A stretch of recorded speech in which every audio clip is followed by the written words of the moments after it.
Pernah kebayang nggak apa yang terjadi kalau sebuah negara yang lagi kejepit di tengah krisis global malah menolak mentah-mentah dana talangan sebesar 35 miliar dolar? Yuk, kita bedah pertaruhan ekonomi raksasa Indonesia. Oke, coba bayangin kita ada di bulan April 2026. Dunia lagi adem ayem, tiba-tiba meledak sebuah krisis geopolitik. Guncangannya terasa ke seluruh penjuru dunia. Nah, di tengah kekacauan ini, sebuah negara berkembang dapat tawaran yang kayaknya mustahil ditolak. Dana talangan 35 miliar dolar. Tapi, yang bikin geger, mereka justru bilang, nggak makasih. Kenapa? Ini dia cerita di balik keputusan yang mengguncang dunia itu.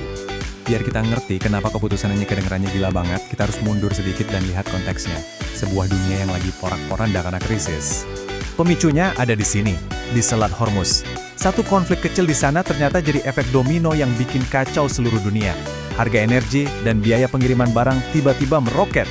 Bayangin aja, harga minyak mentah langsung terbang nembus $100 per barel. Dan itu bahkan belum termasuk biaya asuransi perang yang nambah $15 lagi. Pokoknya, dalam sekejap, dunia jadi tempat yang jauh lebih mahal. Guncangan harga ini bukan cuma angka di layar komputer ya. Ini menciptakan ancaman ekonomi yang sangat nyata. Namanya inflasi dorongan biaya. Gampangnya gini, ongkos untuk memproduksi apapun dan mengirim barang kemanapun tiba-tiba naik gila-gilaan. Dan ini menekan semua negara di dunia. Nah pertanyaannya, di saat negara-negara berkembang lain lagi pontang-panting nyari pegangan, gimana nasib Indonesia? Semua orang waktu itu mikir ya, paling nasibnya sama aja, bakal putus asa juga. Di tengah kepanikan global inilah, semua mata tertuju ke Washington DC. Di sana, IMF dan Bank Dunia menggelar pertemuan darurat. Dan disinilah panggung utama tempat Indonesia memainkan langkah beraninya. Di tengah kepanikan global, lembaga-lembaga ini menyodorkan solusi yang sudah bisa ditebak. Fasilitas utang darurat senilai 35 miliar dolar buat Indonesia. Angkanya fantastis. Dan disinilah plot twist-nya. Dengan sangat tegas, Indonesia menolak tawaran itu. Sebuah langkah yang bikin semua pengamat ekonomi dunia garuk-garuk kepala. Loh, kok bisa? Gimana caranya nolak duit sebanyak itu? Jawabannya ada di sini. Ternyata, Indonesia punya senjata rahasia. Sebuah celengan raksasa bernama Saldo Anggaran Lebih atau SAL. Isinya 420 triliun rupiah. Ini adalah sisa anggaran dari tahun-tahun sebelumnya yang sengaja disimpan buat jaga jadah. Tapi, ini bukan cuma soal punya duit loh. Ini adalah sebuah pernyataan kedaulatan ekonomi. Sebuah langkah strategis untuk bilang, kami bisa urus diri kami sendiri. Tujuannya jelas, menghindari jerat utang dan syarat-syarat menyakitkan dari IMF, yang traumanya masih membekas banget dari krisis tahun 1997. Logikanya, kalau kita menolak bantuan, kita pasti bakal dimusuhi atau dikucilkan kan? Tapi yang terjadi pada Indonesia, justru sebaliknya. Sesuatu yang sama sekali nggak terduga. Dan inilah puncaknya, validasi terkuat atas strategi mereka. Ujian ini datang dari siapa coba? Dari bos besar IMF sendiri, lembaga yang tawarannya baru aja mereka tolak. Ini pengakuan yang luar biasa kalau pertaruhan Indonesia berhasil. Oke, di panggung dunia, Indonesia kelihatan keren banget. Tapi kalau kita lihat lebih dekat ke dalam negeri, ceritanya ternyata lebih rumit.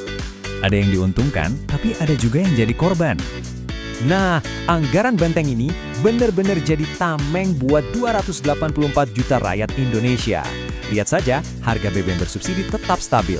Bandingkan dengan negara tetangga kayak Filipina yang sampai harus mengumumkan keadaan darurat energi karena harga-harga menggila.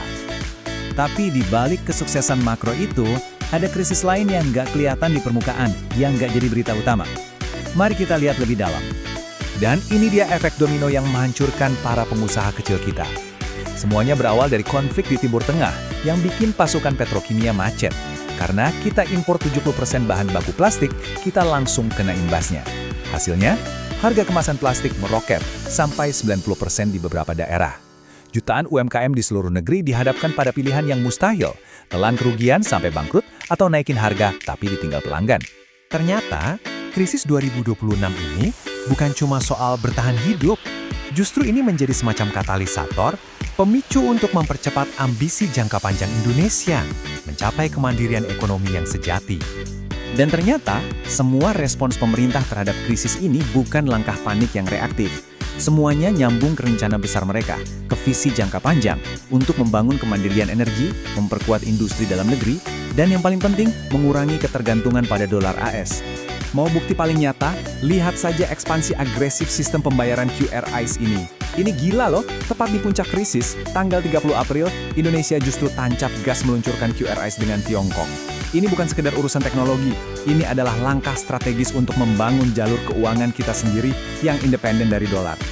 Jadi Indonesia sudah membuktikan kalau benteng ekonominya memang kuat menahan badai global. Pertanyaan besarnya sekarang, apakah mereka bisa mengubah momentum bertahan ini menjadi kekuatan untuk membangun sebuah kapal yang sama sekali baru yang bisa berlayar sendiri di lautan ekonomi dunia? Nah, hanya waktu yang bisa menjawabnya.